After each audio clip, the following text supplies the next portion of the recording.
শাইতানির রাজিম। সবার প্রতি সালাম ও আসসালামু আলাইকুম।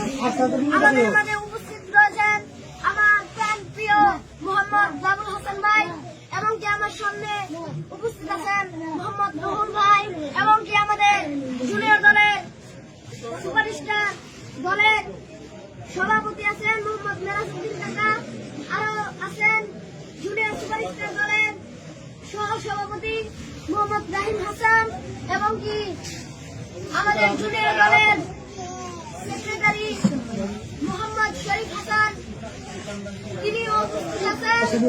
আমি কিছু সংক্ষিপ্ত আকারে কথা বলবো, তাই বলি আমার ভাই ও বন্ধুগণ, আমরা বিগত 17 বছর যাবৎ অত্যাচার করেছি, ঠিক কিনা বেশি হয়েছে এবং কি মারধর হয়েছে। বিএনপির প্রতিবাদ করতে গেলে 200 হয়েছে, বলেন ঠিক কিনা বেশি। আমার ভাইরা